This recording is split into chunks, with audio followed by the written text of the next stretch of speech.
It was the year 1912, the age of invention, luxury, and pride. Humanity believed nothing was impossible, and then came the ship, the Titanic, the largest, most luxurious ship ever built. A floating city of dreams, built not just to travel, but to make history.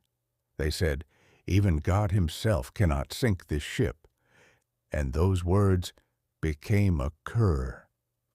The Titanic stood shining at the docks of Southampton, England, 882 feet long, more than 46,000 tons, a masterpiece of steel and beauty.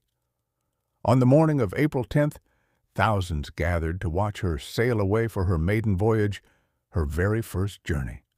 Families waved, children cheered, and aboard the Titanic were over 2,200 souls, rich businessmen, poor immigrants, newlyweds, and entire families hoping for a new beginning in America.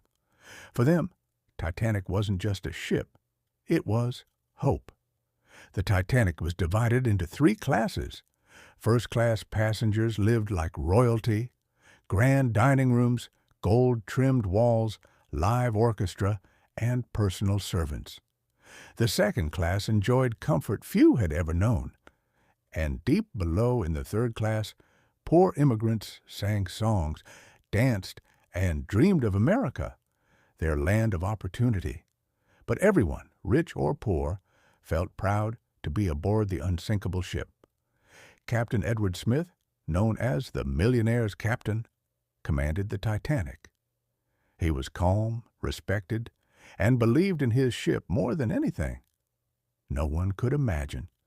This would be his last voyage. For 4 days, the journey was peaceful. Blue skies, calm waters. The Titanic glided like a gentle giant. Passengers played cards, enjoyed tea, and walked the grand decks. The crew worked efficiently, and Captain Smith smiled proudly as he greeted guests.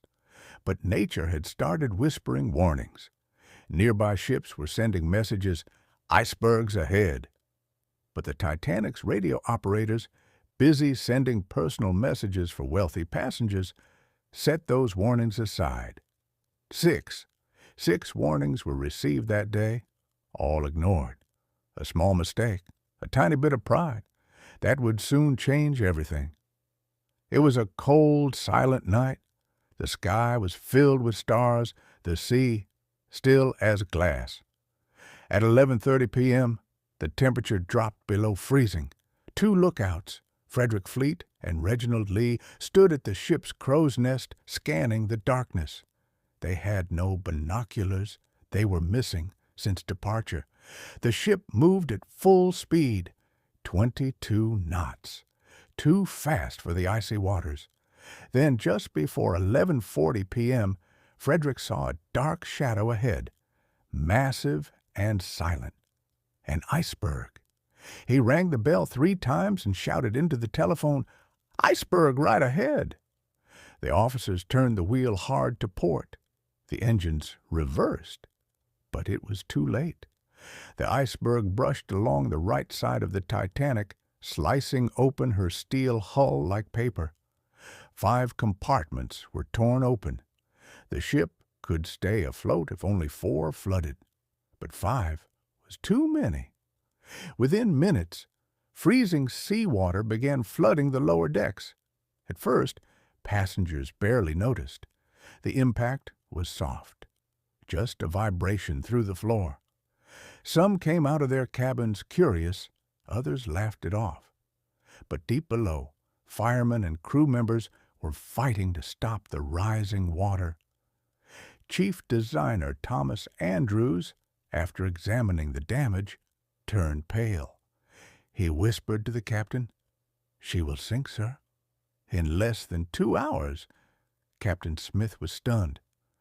The unsinkable ship sinking? But it was true. The Titanic was doomed. Still, most passengers didn't believe it. They were told it was just a precaution, nothing serious. People laughed, drank, and danced as the ship slowly tilted forward. But soon, the tilt grew steeper, Tables slid, glasses shattered. Then came the sound. Water bursting through the doors. Panic began. The crew opened the lifeboats. Only 20 were available, enough for 1,178 people, though over 2,200 were on board. Captain Smith gave the order. Women and children first. Some men begged to go with their families but were denied. Others quietly stepped back, tears in their eyes. They knew they would not survive. In the chaos, many lifeboats were launched half empty. People refused to believe the ship would actually sink. As the ship tilted further, the band gathered on deck. They played gentle hymns to calm the terrified passengers. Their final song, Nearer, my God, to Thee. Couples held each other for the last time. Parents hugged their children, and some prayed silently under the stars. A young mother whispered to her son, "Look at the stars, my love. Don't be afraid." Moments later, icy water swallowed the deck. At 2:17 a.m., the Titanic's lights flickered and went out.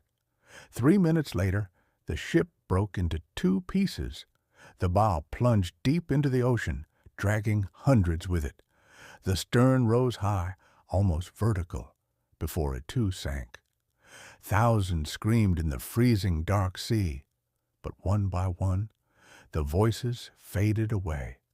Out of 2,224 passengers and crew, over 1,500 perished that night.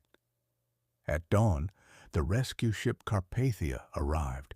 All they found were floating bodies, lifeboats, and wreckage. Survivors were silent, wrapped in blankets, staring into the endless sea. No one spoke. No one could believe what had happened. The news spread like fire. The world was shocked. The unsinkable ship had sunk. People demanded answers. Why were there so few lifeboats? Why were warnings ignored? Why was the ship speeding through an ice field? And yet, behind every question was a deeper pain. The loss of loved ones, dreams, and innocence. Years later, the wreck of the Titanic was discovered, 12,000 feet below the surface of the North Atlantic. There it lies today, silent, cold, and slowly disappearing. A tomb of steel and sorrow. Each object recovered, a shoe, a letter, a photograph, tells a story of a life that ended too soon. The Titanic isn't just a story of tragedy. It's a story of human pride and human courage. Some died saving others, some faced death with peace, and some still whisper through the ocean waves. It reminds us, no matter how strong, rich, or powerful we become, one small mistake, one ignored warning, can change everything. The Titanic may rest beneath the waves, but her story still sails across time. A warning, a memory, and a lesson that will never be forgotten.